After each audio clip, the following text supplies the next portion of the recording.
안녕하세요. 김다니엘입니다. 이스라엘 초대 왕으로서 하나님의 기름 부음을 받았던 사울 왕의 일생을 연구해 보면요, 참으로 마음이 아픕니다. 그는 하나님의 선택을 받은 인물입니다. 그래서 기름 부음을 받았고요. 백성들이 간절히 원해서 세워진 그 하나님의 택하신 민족인 이스라엘의 초대 왕으로 그렇게 선택받은 인물입니다.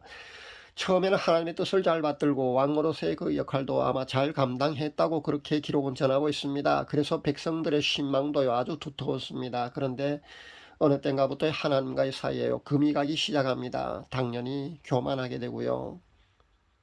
스스로 망령된 제사를 지내기도 했고요. 그렇게 하나님께 불순종한 그런 삶을 살게 됩니다. 신앙심도 급격히 떨어지게 되고요. 범죄 후에도 그는 끝까지 회개를 했다는 그런 기록이 없습니다. 그런 것으로 보아서 아마 그는 자살할 때까지요, 회개를 하지 않고 아마 그렇게 자살을 한 것 같습니다.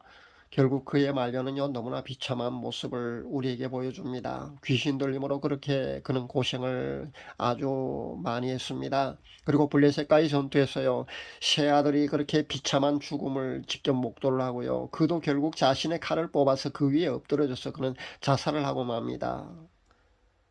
그 후에 사울왕의 가문이 번성했는지 멸절되었는지에 대해서 제가 한 번 더 찾아보았습니다. 사울왕의 뒤를 이어서 다윗이 이스라엘의 2대 왕으로 즉위를 하게 됩니다. 그런데 다윗이 통치할 때 말입니다, 자그마치 3년 동안이나 큰 가뭄이 든 적이 있습니다. 이렇게 긴 흉년이 계속되자 다윗 왕은요, 성소에 가서 제사장한테 물어봅니다. 원인이 도대체 무엇이냐고 그렇게 물어보게 됩니다. 그때 제사장은요, 여호와 하나님의 이름을 빌려서 말하기를, 사울이 죄 없는 사람들의 피를 너무 많이 흘렸는데 그 피를 아직 갚아주지 않았기 때문이라고 그렇게 말을 해줍니다. 이를 들은 다윗 왕은요, 3년 가뭄의 원인으로 그렇게 신탁을 이용해서 사울의 손주와 외손주 등 자그마치 7명을요, 사울과 원수관계인 그 기브온 사람들의 손을 빌려서 그렇게 완전히 제거를 하고 맙니다. 다윗이 정략적으로 제거했는지 아닌지는 다윗 왕만 아마 알 수 있으라고 생각합니다. 그의 마음만요, 그만 아마 알 수 있을 겁니다. 어쨌든 우리는 정략적으로 제거했는지 아닌지는 정확히 알 수 없습니다. 그러나 어쨌든 사울왕의 가문요, 이렇게 완전히 멸절되고 말았다고 기록은 전하고 있습니다. 사자성어로 말한다면요, 멸문지화라고 볼 수 있습니다. 우리는 사울왕을 통해서요, 교훈을 얻을 수 있어야 합니다. 첫 번째는요, 하나님이 선택한 사람도요, 하나님께 범죄를 하게 되면은 반드시 그 죄값을 받을 수밖에 없다는 겁니다. 두 번째는요, 교만은 패망의 선봉이기 때문에 누구도요, 교만해서는요, 넘어질 수밖에 없다는 것을 알아야 합니다. 그리고 세 번째는 범죄 후 회개치 않으면은요, 아무리 하나님이 선택한 그런 대단한 인물이라 할지라도요, 예외 없이 그 말로가 아주 비참하다는 겁니다. 사울왕의 일생과 그의 후손들이 멸절한 그 역사적 기록을 조사하고 연구하면서요, 참으로 마음이 무거웠습니다. 우리 개개인들도요, 사실 신앙의 경주에서 끝까지 잘 가야 되지 않습니까? 그런데 끝까지 잘 가지 못하고요, 우리 주위에는요, 넘어지는 그런 경우가 흔히 봅니다. 그런 경우가 많이 있습니다. 한때는 광화문 차가운 콘크리트 바닥도요, 뜨겁게 기도로 달궈온 그런 입지전적인 그런 인물이 있지 않습니까? 그런데 지금은요, 정치인들과 많은 사람들이 그의 이름을 입에 올리는 것조차 부담스러워하는 그런 대명사가 되고 말았습니다. 그래서 그의 이름을 입에 올리며 사죄하고 곤혹스러워하면서 피하는 그런 대명사의 주인공이 되어버린 그런 사람이 있습니다. 최근에 보니까요, 넷플릭스 그 나는 신이다 여거 사이비 집단과 비교를 당하는 것도 보았습니다. 그리고 지금은 추문까지 나돌고 있는데, 해명이라고 그 내놓는 것이요, 너무나 미흡한 그런 해명을 내놓는 것을 보았습니다.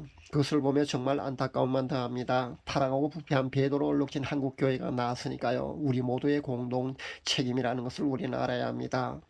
한국교회가 일찍 손절하고 정리를 했더라면 하는 그런 아쉬움도 있습니다. 제가 이분에 대해서 분별해 드릴 때 말입니다, 그 비난의 화살이 그래도 한국교회에 덜 들어오게 하려면 빨리 손절해야 된다고 제가 분명히 그렇게 한국 그 중심 교단들에게 그렇게 제가 주문을 했었습니다. 그런데 결국 아직도 여전히 원로들로부터 그렇게 무한 제지를 받고 있고요, 한국교회를 대표하는 그런 중심 교단, 그런 큰 교단으로부터 아직도 그 미온적인 그 스탠스를 취하는 바람에요, 결국은 이 지경까지 온 것이 아닌가, 저는 그렇게 생각해 봅니다. 결국은 그 책임으로부터 한국교회가 자유롭지 못하게 되었습니다. 그래서 한국교회는요, 그러니까 하나님의 교회가 그렇게 욕을 같이 먹게 되었습니다. 하나님의 영광을 가리우는 것에 대해서 사실 그렇게 자유롭지 못한 그런 상태가 되고 말았습니다. 배도와 온갖 죄악으로부터 오염되어 있고 분별력과 자정 능력까지 현재 상실한 한국교회가 얼마나 더 하나님의 영광을 가리우고 사회적 지탄의 대상이 될지 정말 끝이 보이지 않습니다. 그런 현상을 바라보면서 한국교회의 회개를 간절히 원하시고 계시는 하나님의 뜻을 깨닫지 못한다면요, 한국교회는 더 아픈 매를 분명히 하나님께 맞을 수밖에 없을 겁니다.